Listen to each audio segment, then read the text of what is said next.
Ibu Dia. Suara saya terdengar, Bu? Terdengar, Bapak?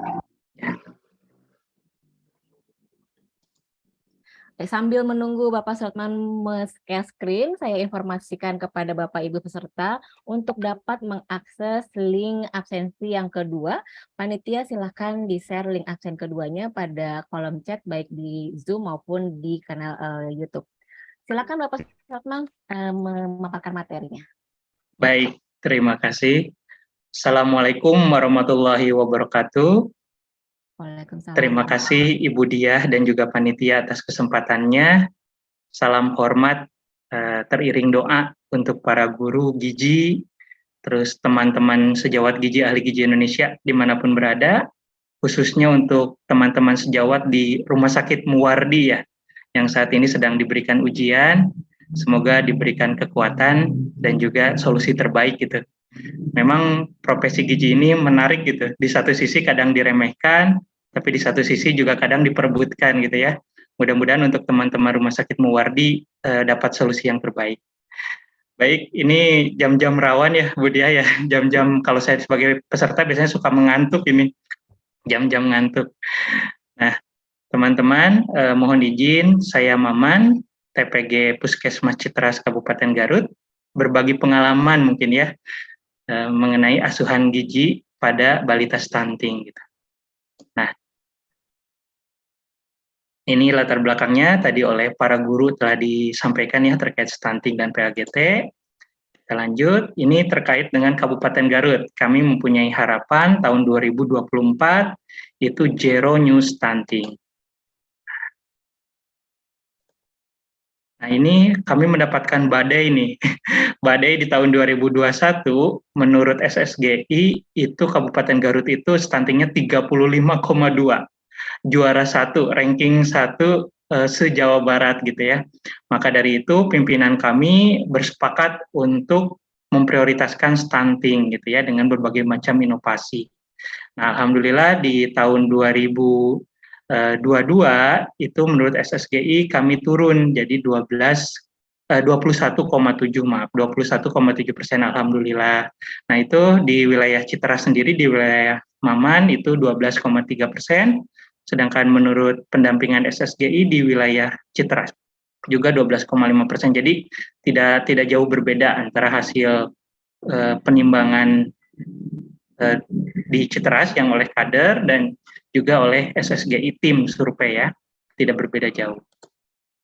Baik, nah ini dari inovasinya itu adalah TOS ya, Kabupaten Garut itu TOS untuk konvergensi stuntingnya. Yang pertama adalah temukan, jadi kami disuruh mencari balita stunting lewat pemantauan pertumbuhan. Jadi kami mencari lewat bulan penimbangan ya kalau dulu, kalau sekarang penimbangan aja setiap bulan. Lalu obati. Nah, disinilah peran penting ahli gizi selanjutnya, yaitu di mana kita melakukan asuhan gizi dan juga pemberian intervensi. Lalu sayangi ini adalah inovasi-inovasi yang bisa kita keluarkan ya dari gizi dan lain-lain. Nah, yang terakhir adalah sayangi balita stunting terakhirnya. Baik, rekan-rekan semua, masalah stunting itu tidak hanya milik ahli gizi puskesmas saja ya. Nah, menurut PMK nomor 2, ini tahun 2020 ya, di sini jelas disampaikan bahwa ketika ada balita stunting, itu kita bisa melakukan asuhan gizi jika tidak ada penyerta. Nah, tetapi ketika sudah ada penyerta seperti gizi buruk, ataupun misalkan ada penyakit jantung bawaan dan lain-lain, maka itu wajib kami rujuk ke paskes kedua atau selanjutnya. Jadi disinilah peran dietitian rumah sakit. Jadi kalau disampaikan bahwa stunting itu milik ahli gizi puskesmas, sekarang sudah berubah ya trennya. Jadi kita bersama-sama berkolaborasi antara ahli gizi puskesmas dengan ahli gizi rumah sakit gitu. Jadi jangan sampai ketika ada balita stunting gizi buruk misalkan di rumah sakit tidak memberitahu ahli gizi puskesmas ataupun sebaliknya, karena nanti ketika sudah terekspos media itu lebih bahaya lagi gitu ya. Jadi saling berkolaborasi. Jadi ketika ada stunting itu jika masih dikurang -2 atau stuntingnya masih tanpa penyerta gizi buruk dan lain-lain masih bisa ditangani di puskesmas. Kalau ada gizi buruk, wajib dirujuk ke teman-teman dietitian di rumah sakit. Baik, nah ini teman-teman semua, jika terkait stunting, maka pada saat asesmen, teman-teman tidak perlu jauh-jauh mencari pertanyaan-pertanyaan yang kemana-mana gitu. Kita fokuskan di kerangka penyebab stunting ini gitu. Jadi kita terfokus pertanyaan-pertanyaan terkait asupan gizi, lalu ketahanan pangannya, lingkungan sosialnya, lingkungan kesehatan, dan sebagainya. Jadi kita fokus saja di sini, biar tidak terlalu menjauh atau melebar kemana-mana. Jangan sampai kayak, idolanya siapa nih artis gitu ya, jangan ya. Jadi cukup di kerangka ini saja. Baik. Ya. Nah, ini teman-teman untuk intervensinya kita dibagi dua ya, spesifik dan sensitif. Maka di asuhan gizi ini ada di balita nih tata laksana kita melakukan asuhan gizi ya. Nah, selanjutnya nih, sebelumnya kenapa sih kita perlu asuhan gizi terstandar pada balita stunting nih gitu, terutama untuk ahli gizi puskesmas. Simpel jawabannya, kalau kita samaratakan intervensinya maka itu tidak tepat gitu ya. Karena dengan ADIME ini atau dengan PAGT ini kita bisa memberikan intervensi yang tepat sasaran. Bayangkan nih kalau disamaratakan, kita mengasih telur 1 butir nih intervensinya, misalkan tambahan dukungan gizinya telur 1 butir. Datanglah ke balita stunting yang rumahnya 3 tingkat, depan rumahnya Pajero gitu ya, terus kakaknya pakai iPhone gitu dah, ayahnya pakai laptop Apple gitu ya. Nah itu kan rasanya gak mungkin gitu, kita paling ditolak mentah-mentah atau diketawain. Jadi pentingnya PAGT pada asuhan gizi terstandar, PAGT pada balita stunting yaitu agar intervensi kita tepat sasaran, karena setiap orang berbeda-beda. Nah di sini kami menemukan balita stunting ya, namanya anak A, usianya 23 bulan pada saat ditemukan, itu perempuan. Dia seorang piatu karena ibunya meninggal pada saat usia 11 bulan ya. Itu dirawat oleh adik ayahnya, bibinya, lalu ayahnya tinggalnya di Desa Cibunar. Baik, selanjutnya. Nah ini untuk PAGT sendiri, kita biasa ya tadi seperti yang Ibu sampaikan, itu dimulai dari asesmen gizi. Nah, teman-teman, di asesmen gizi itu teman-teman bisa stylenya masing-masing gitu. Saya mau pengennya antropometri dulu, yang terakhir misalkan klien history boleh, atau misalkan saya mah ada kesenangannya biokimia dulu atau food history dulu silakan. Yang nggak boleh itu, saya mau diagnosa gizi dulu baru asesmen gitu ya. Nah itu. Baik, kalau Maman sendiri sih biasanya dimulai dari antropometri dulu. Silakan, ini sesuai nyamannya aja. Di antropometri sendiri, ini kita bisa melihat untuk stunting sendiri adalah berat badan dan panjang badan, lalu bisa ditambah dengan lila. Nah, teman-teman, untuk berat badan kita bisa menggunakan timbangan digital. Kalau untuk panjang badan atau tinggi badan kita bisa menggunakan infantometer atau stadiometer. Nah, ini nih menarik nih yang selalu terlupa, faktor koreksi teman-teman. Nih, Kang Maman mau nanya nih, kalau misalkan usianya kurang dari 2 tahun, diukurnya berdiri, itu faktor koreksinya ditambah atau dikurang 0,7 cm-nya? Di kolom chat ya, silakan. Baik, nah ini berat lahirnya normal ya, 2,5 kilo, tidak BBLR juga. Lalu untuk indikator stunting, indikator status gizinya kita bisa menggunakan PMK terkait status antropometri ya.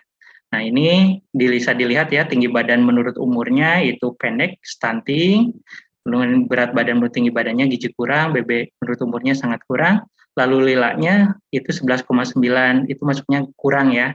Kalau kurang dari 11,5 itu gizi buruk, kalau di atas 11,5 sampai 12,5 itu masuknya ke gizi kurang. Baik, ya betul ya, ditambah 0,7 cm. Kalau misalkan faktor koreksi, kalau dia harusnya panjang badannya kan 23 bulan terlentang ya, tiba-tiba diukur berdiri gitu. Kalau yang kasus ini, Kang Maman pakainya infantometer ya, panjang badan terlentang. Next, ini standar pembandingnya, teman-teman bisa melihat PMK nomor 2 tahun 2020, silahkan, atau misalkan pakai WHO juga boleh. Nah, dan juga teman-teman tadi kan ada pertanyaan EPPGBM ya. Nah, sekarang di era Prognas Stunting nih, Program Nasional Stunting, rumah sakit itu sudah bisa mengakses EPPGBM. Jadi teman-teman bisa, yang rumah sakit bisa mengakses juga, dengan cara bersurat ke dinas kesehatan terkait ya, silakan. Ini lebih simpel sih, jadi ketika kita masukin tinggi badan, berat badan, itu antropometri untuk anak-anaknya muncul ya, lebih simpel juga. Nanti kita juga antara ahli gizi puskesmas dan juga ahli gizi rumah sakit bisa memantau bersama-sama jika rujuk atau rujuk balik gitu ya, silakan. Baik, ini sekilas untuk asesmen antropometri. Lalu biokimia ini HB 11,4 normal ya. Nah, meskipun ini teman-teman kita lihat bahwa stunting itu salah satu penyebabnya adalah defisiensi zat besi ya. Tetapi di beberapa penelitian itu menunjukkan bahwa tidak ada hubungan signifikan antara kadar HB dengan stunting. Artinya anak stunting belum tentu dia anemia gitu ya. Jangan kaget gitu. Seperti itu. Sini fisik klinisnya yaitu ada nafsu makannya menurun, dia lagi sariawan, kemudian pertumbuhan giginya lambat. Ini memang merupakan beberapa tanda stunting ya. Gigi lambat ini seharusnya 23 bulan itu udah ada gigi taring, dia baru 1 kalau tidak salah ya. Nah, nafsu makan menurun juga kan berpengaruh terhadap asupan makan. Nafsu makan tidak serta-merta karena faktor fisik anaknya pada saat itu, misalkan ada mual atau apa, tetapi faktor ketika dia usia dini sebelumnya, apakah pola pemberian dari orang tuanya seperti apa gitu ya. Kebetulan kan kalau anak A ini udah ditinggal ibunya meninggal ya, jadi pasti pola pemberian makannya pada saat dini itu tidak tepat lah ya. Nanti bisa dilihat dari riwayat food history-nya. Nah, ini kemudian asesmen riwayat dietnya ya. Kemudian asupan cairnya 4 gelas sehari, kemudian pola makannya dia hanya 2 kali ya teman-teman, dikasih sama bibinya katanya nggak mau makan lagi, jadi udah aja 2 kali gitu ya. Kalau bentuk makanannya sih oral biasa aja. Ini riwayat ASI supor, nah ini teman-teman, ASInya tidak keluar, jadi tidak ASI eksklusif pada saat bayinya. Ini menurut bibinya yang bilang gitu ya. Nah, sebagai ahli gizi, kita harus hati-hati teman-teman dengan pemberian supor gitu ya. Kita ada PMK-nya nomor 39 tahun 2013 kalau tidak salah. Di sini kita dibatasi nih, jangan sampai kita sengaja memberikan susu formula gitu cuma-cuma. Jadi kita harus ada indikasi medis, kemudian ibunya meninggal gitu ya. Tetapi itu pun tidak bisa dilepas dalam pemberian supor gitu atau susu pertumbuhan. Kita harus ngasih tahu cara menyeduhnya, cara menyimpannya gitu, dan juga sampai ke takarannya seperti apa, hygiene sanitasinya. Nah, itu harus hati-hati ya dengan susu formula ya teman-teman, jangan sampai ahli gizi terjebak iming-iming silahkan pelatihan gitu ya, mau pelatihan di mana nih gitu ya, hati-hati ya teman-teman, jangan sampai kita goyah gitu ya. Jadi tetap harus sesuai dengan indikasi medis atau penyebab-penyebab lain yang mengharuskan support. Dan dalam penelitian pun disampaikan bahwa ada hubungan signifikan antara ASI eksklusif dengan stunting. Baik. Lanjut. Nah, ini Kang Maman memakainya SKFFQ ya. Teman-teman pakai recall boleh? Boleh, teman-teman pakai recall boleh, pakai metode apapun boleh asalkan ada dasarnya gitu ya. Nah, untuk Kang Maman sendiri menggunakan SKFFQ yang 1 bulan. Nah, yang baik adalah pada saat kita menganalisis asupan sebelum menggunakan SKFFQ, maka pada saat monitoring juga harus menggunakan SKFFQ. Jangan sampai awal SKFFQ, akhir recall gitu ya, ataupun sebaliknya.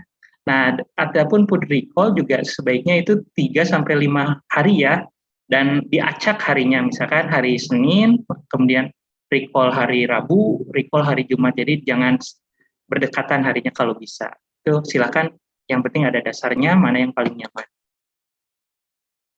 Nah, ini alerginya ya, tidak ada, kemudian pengasuhannya, diasuh oleh bibinya, belum bekerja juga bibinya, kemudian ayahnya jarang di rumah. Nah, pengetahuan tentang gizinya, ayah dan bibinya belum pernah mendapatkan edukasi tentang gizi. Nah, ini ada hubungan ya antara stunting dengan pengetahuan orang tua atau pengasuh. Nah, ini menurut penelitian. Jadi, ya itulah asesmennya ya. Lalu kemudian kita asesmen riwayat client history. Nah, ini faktor sosial ekonomi ya, faktor sosial ekonominya di sini pada saat tadi udah dijelaskan ya, piatu, lalu diasuh oleh adik ayahnya, usianya 18 tahun.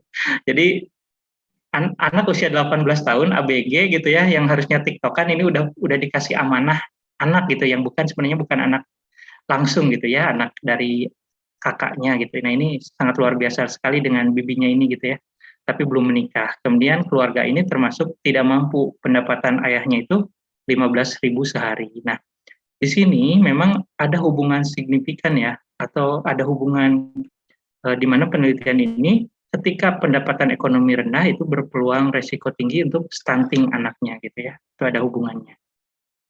Lalu situasi rumahnya, rumah panggung dan air sumur ya, kamar mandi dalam.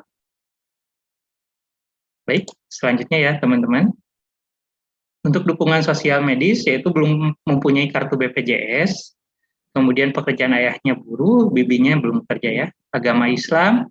Nah ini, riwayat merokok nih.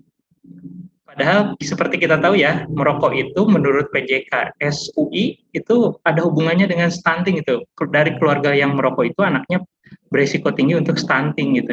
Nah ini ayahnya, mohon maaf ya, dari dikategorikan keluarga kurang mampu tetapi merokok gitu sampai 2 batang sehari gitu ya. Ya memang kadang-kadang ada ungkapan, ya gak apa-apa gak makan, yang penting ngopi dan merokok gitu ya. Nah itu persepsi yang harus kita luruskan gitu ya. Coba bayangkan ya 1-2 batang mungkin Rp4.000 itu lumayan dari 15.000 gitu ya. Bayang itu makan 5.000 sehari cukup apa gitu ya. Kalau di Jakarta mungkin mie rebus ya, mie rebus mungkin ya. Nah ini pendidikan lulusan SD ya semuanya ada hubungannya, ternyata ada antara pendidikan yang rendah dengan kejadian stunting gitu ya. Baik. Nah, diagnosa gizinya teman-teman, tadi kan sudah nih asesmen. Yang paling mencorong kan dari faktor ekonomi, dari pola dari pengetahuan bibinya ya tentang pola makan pengetahuan terkait gizinya dan juga dari asupan makannya gitu ya. Nah, di sini diagnosa gizinya Kang Maman biasanya menggunakannya tadi setuju dengan bukan setuju ya, seperti yang disampaikan Ibu Triani ya, growth rate below expected. Tapi teman-teman bisa menggunakan diagnosa gizi yang lain. Misalkan mungkin mau mengambil kayak ICD untuk BPJS ya, International Classification Disease ya, E.45 itu ada tuh malnutrisi, energi protein, kan ada stunting, nah itu bisa. Kalau di diagnosa gizi mungkin kurang energi protein ya itu bisa dimasukkan diagnosa. Mungkin kalau teman-teman rumah sakit kayaknya lebih ke malnutrisi ya, karena kan bisa ditangani. Kalau ini kan bisa dilihatnya harus lama gitu di badan itu ya. Nah untuk etiologinya karena tadi ya asupan makan rendah karena daya beli ekonomi ditambah dengan rendahnya pengetahuan kalau di kasus ini. Ditandai dengan J-score-nya stunting, BBTB-nya gizi kurang, dan SGFFT-nya juga energi makronya ya, energi dan proteinnya kurang dari kebutuhan. Lalu bagaimana intervensinya? Nah teman-teman, untuk intervensinya sendiri itu kita ingin meningkat tujuan dulu ya, pemberian makan itu dimulai dari tujuan, tinggi badan dan berat badan bertahap, asupan makan 80%, lalu meningkatkan pengetahuan orang tua. Prinsip dietnya itu gizi seimbang atau disesuaikan dengan penyakit atau kondisinya pada saat itu ya. Nah syarat dietnya ini sesuai dengan perhitungan kebutuhan ya. Preskripsi dietnya untuk makanannya biasa oral. Lalu, nah ini perhitungan kebutuhan, kita juga jangan lupakan dengan zat gizi mikro ya teman-teman. Ini beberapa zat gizi mikro yang bersinggungan dengan stunting. Lalu bagaimana nih kalau misalkan kita kelebihan zat gizi mikro nanti ya, Kang Maman menjelaskan. Di sini zinc yaitu untuk membantu pertumbuhan ya sama pembelahan sel. Jadi memang dari hasil penelitian juga pemberian suplemen zinc itu bisa meningkatkan tinggi badan ya. Lalu iodium itu kan kaitannya dengan hormon tiroid ya, teman-teman. Itu terkait dengan hormon pertumbuhan. Lalu zat besi ini teman-teman, zat besi kan meningkatkan daya tahan tubuh. Kalau misalkan daya tahan tubuh rendah, maka mudah sakit, asupan makan juga kan terganggu ya, kebutuhan jadi meningkat. Lalu ada vitamin A untuk daya tahan tubuh juga, vitamin C teman-teman, ada beberapa penelitian yang menyatakan bahwa kekurangan vitamin C itu dapat meningkatkan resiko stunting. Lalu vitamin D juga sama ya, vitamin B12, asam folat, dan kalsium. Jadi semuanya berkaitan dengan stunting. Nah, ini untuk perhitungan kebutuhan. Nah, teman-teman masih ada kan ya? Nggak pada ngantuk ya? Baik. Nah, Kang Maman, biasanya menggunakan RDA ya. Sebenarnya teman-teman bisa menggunakan perhitungan yang lain. Silahkan di kolom chat, kira-kira perhitungan apa lagi nih untuk anak gitu. Nah, Kang Maman menggunakannya RDA, yaitu berat badan ideal dikali kebutuhan energi sesuai usia tinggi gitu ya. Nah, usia tinggi itu yang kayak usia 0 sampai 1, 1 sampai 3, 4 sampai 6. Nanti dijelaskan ya. Yang nggak boleh itu fanatisme terhadap suatu rumus gitu. Misalkan saya mah udah sukanya Miplin, jadi Mipliniah gitu ya, atau saya Benediah gitu ya. Mana aliran, ada yang aliran Mipliniah, apapun penyakitnya, rumusnya Miplin gitu ya. Kadang-kadang gak boleh fanatis ya, jangan sampai nih gara-gara Kang Maman pakainya RDA, dianggapnya bukan satu golongan gitu ya, atau itu mah nggak friend gitu ya. Silahkan. Yang penting ada dasarnya teman-teman ya. Apapun rumusnya, yang penting ada dasarnya itu silahkan. Ini RDA, ini biasanya kalau teman-teman lihat ada di penuntun diet anak juga ya. Pertama, kita harus mencari berat badan ideal dulu. Berat badan ideal itu dilihat dari tinggi badan, lalu median. Nah, kita pakainya di standar antropometri ya, boleh. PMK tadi 2 2020. Nih, kan tinggi badannya atau panjang badannya maaf 78 cm, maka berat badan idealnya 9,7. Kalau misalkan kasusnya tinggi badannya 78,5, maka mediannya 9,8 BBI-nya. Sampai sini teman-teman bisa ini paham ya, kalau menggunakan BBI di standar antrop. Nah, lanjut. Sudah kita tahu BBI, kita kan harus tahu usia anak. Nah, usia anak itu menggunakan panjang badan menurut usianya. Jadi dilihat nih, mediannya kan tadi tinggi panjang badannya 78, lebih kurang itu ada di median 78,6 ya. Nah, usianya adalah 16 bulan. Jadi ketika teman-teman tadi lihat nih, di atas ya kita lihat, mohon maaf.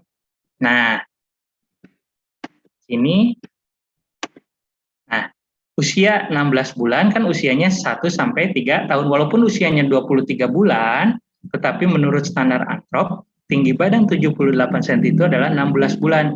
Maka dia masuknya ke usia 1 sampai 3 tahun. Jadi pengalinya adalah 100 ya, 100 kalori kali berat badan ideal.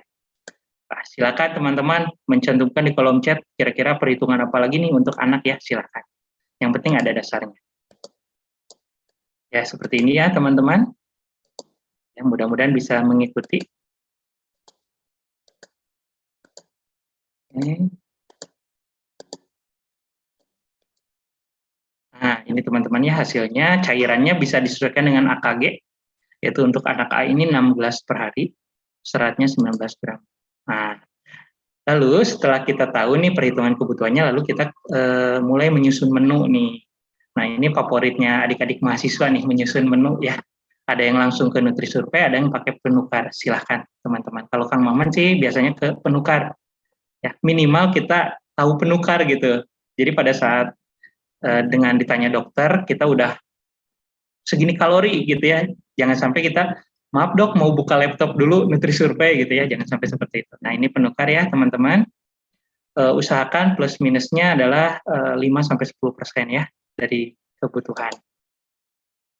Lalu zat gizi mikronya, nah ini teman-teman zat gizi mikronya setelah penukar jadi biasanya Kang Maman mendistribusikan ke makan pagi yang sesuai tadi ya frekuensinya. Seperti itu, udah pada hafal. Nah ini contoh menunya, Kang kok gak bervariasi sih gitu ya makanannya, karena disesuaikan ya, kita hasil diskusi bersama dengan orang tuanya, kira-kira apa nih yang bisa di rumah ini gitu ya. Pengennya sih daging gitu ya, tapi kan tidak memungkinkan kalau kita kasih daging gitu ya. Ini nasi putih seperti ini ya.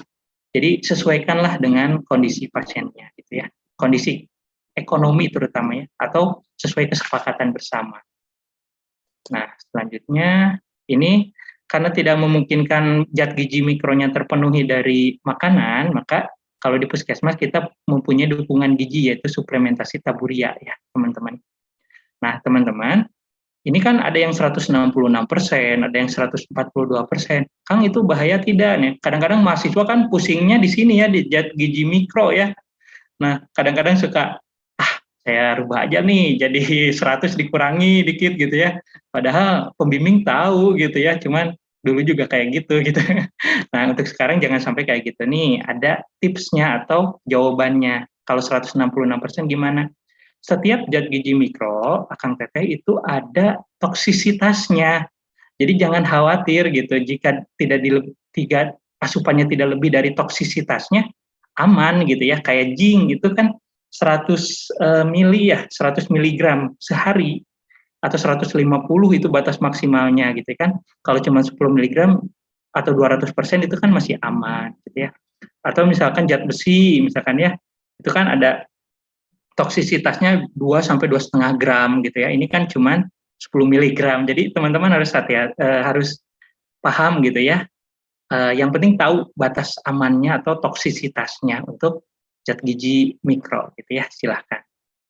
Ya, ini vitamin C juga ya. Vitamin C itu 2000 miligram. Jadi teman-teman kalau minum 1000 miligram misalkan ya, itu tiga botol sehari itu pasti saluran cernanya terganggu, bisa mohon maaf mencret atau mual muntah ya, itu harus hati-hati vitamin C ya. 2000 miligram sehari itu batas maksimalnya gitu. Hati-hati.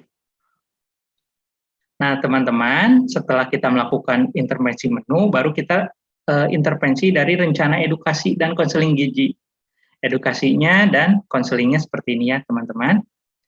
Nah, oke. Ini adalah medianya nih. Kang Maman menggunakan medianya menggunakan bahasa daerah. Nah, kenapa menggunakan bahasa daerah? Karena tertarik dengan penelitiannya Damayanti ya. Di sini ada Ibu Damayanti ya. Tahun 2017 di mana disampaikan bahwa eh, peningkatan pengetahuan menggunakan bukan leaflet, media berbahasa daerah itu lebih tinggi dibandingkan dengan menggunakan bahasa Indonesia. Jadi inilah yang mendasari Kang Maman menggunakan bahasa Sunda, karena tadi kan keluarga ini menggunakan bahasa Sunda gitu. Yang nggak boleh adalah leaflet bahasa Sunda ini digunakan oleh teman-teman yang daerah Jawa Tengah, Jawa Timur ya, itu harus hati-hati. Karena kan kalau di Sunda itu gedang itu kan pepaya ya, kalau di Jawa Timur itu apa? Pisang gitu ya, jadi harus hati-hati menggunakan bahasa daerah. Silakan gunakan bahasa daerah masing-masing gitu ya. Selanjutnya tadi sudah ya edukasi konselingnya, lalu health belief model. Nah ini menetapkan tujuan bersama teman-teman. Jangan sampai kita egois gitu. Pasien diarahkan sesuai keinginan kita atau keluarga stunting ini disesuaikan dengan keinginan kita. Tetapi bagaimana kita bersama-sama. Nah ini loh gitu kebutuhannya, menunya, kira-kira apa yang bisa dimasak atau apa gitu ya bersama gitu ya. Nah, termasuk juga ini Kang Maman, komitmen dari ayahnya gitu. Itu kan rokok, kalau misalkan dia stop merokok, bisa dibelikan telur 2 butir kan, lumayan untuk 3 orang gitu ya. Tadi kan 1 butir anaknya, 1 butir bibinya dan ayahnya. Kan ya. Nah, itu juga ya, herd belief model. Jangan sampai lupa teman-teman, kita harus menetapkan tujuannya bersama gitu. Lalu rencana koordinasi asuhan. Nah, stunting ini tidak bisa one show man gitu, gizi man aja gitu ya, tapi perlu dukungan dari teman-teman lintas program, kayak Promkes mungkin ya, dari tadi merokoknya, informasi-informasi itu. Kemudian bidan desa ya, itu kan langsung terjun ke balita gitu, jadi dia bisa tahu memantau, ikut memantau.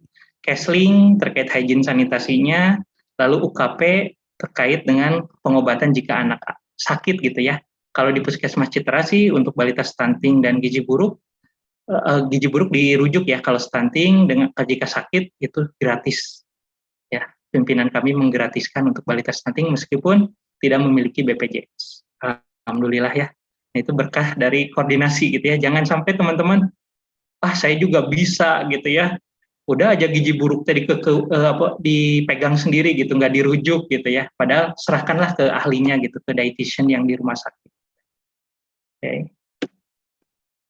Ini selain tadi kan spesifik ya pemberian makan, PMT, lalu kita juga harus menjalin kerjasama intervensi sensitif kalau stunting itu ya, karena kalau sendiri itu berat banget gitu ya, kalau cuma puskesmas atau rumah sakit aja pasti berat. Kita harus melibatkan lintas sektor. Nah, kita bisa mengajukan kartu BPJS, PKH ke desa, ke kecamatan atau dinsos ya, Lalu permohonan PMT, nah tadi kan telur ya bisa kita bantu ya dari bantuan dari Bapak Asuh TNI juga ya ada anggarannya, dari desa ada anggarannya, dari Dinkes juga ada anggarannya. Nah, kita harus koordinasi lintas sektor juga gitu ya.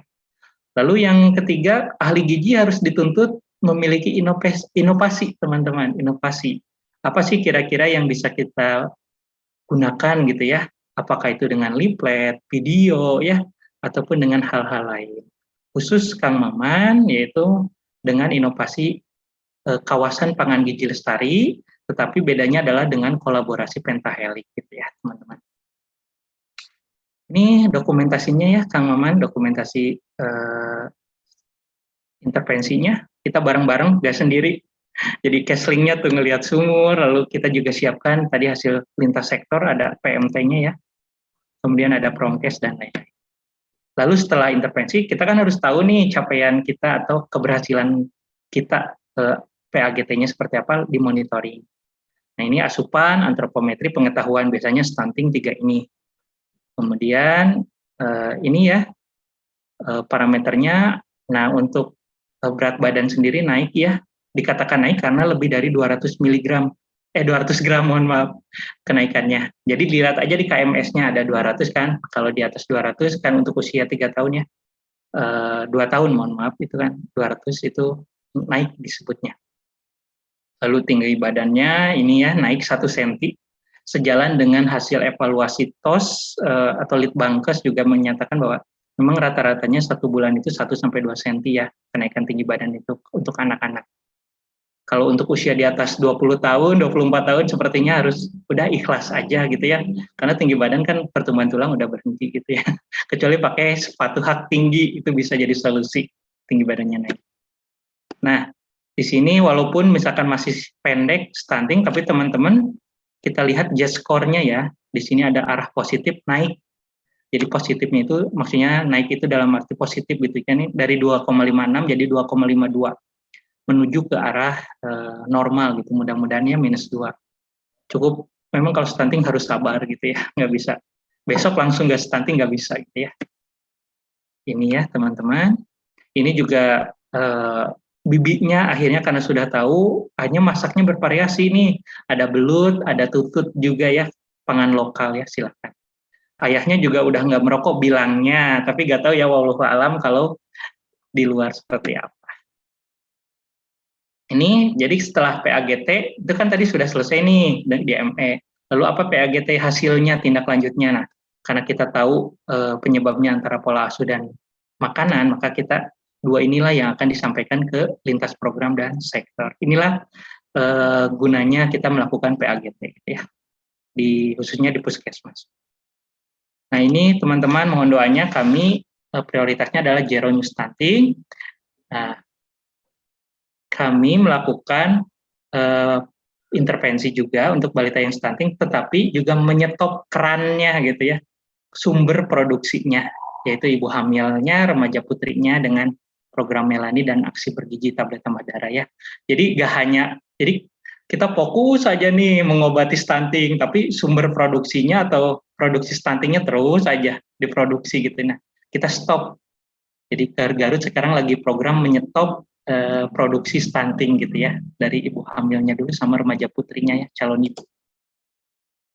Teman-teman mohon izin ini sedikit inovasi Kang Maman, 1 menit ya, mudah-mudahan ini sambil ya, ini terakhir ya. Nah ya, apakah terlihat teman-teman?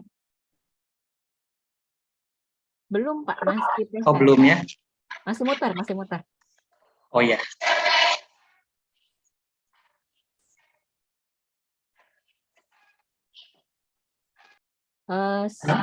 Sudah. Sudah ya.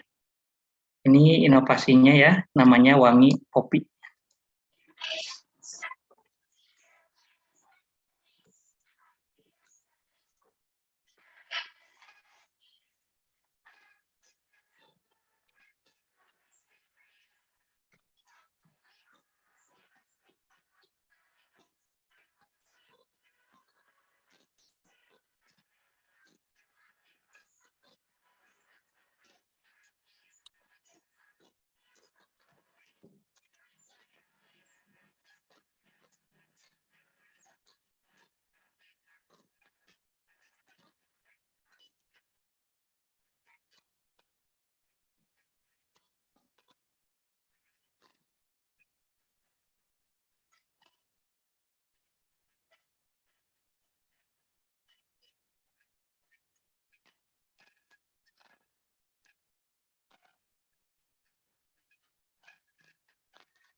Baik, itu mungkin bentuk sayangnya Kang Maman ya, inovasinya. Jadi teman-teman silakan berinovasi di unitnya masing-masing. Ini terakhir, hatur nuhun pisan, ada quote nih, menjadi ahli gizi itu masalah hati. Orang yang tidak diberi rasa di profesi ini tidak akan pernah tahu sebahagia apa jadi ahli gizi gitu ya. Baik, itu mungkin teman-teman ini daftar literasinya. Terakhir tadi kan Ibu Ketua DPP pakai pantun gitu, Kang Maman juga pantun. Saninten buah saninten, buah ayana di parapatan, hapunten abi hapunten, bili ayah kalepatan. Mohon maaf, mudah-mudahan bermanfaat. Wassalamualaikum warahmatullahi wabarakatuh. Waalaikumsalam.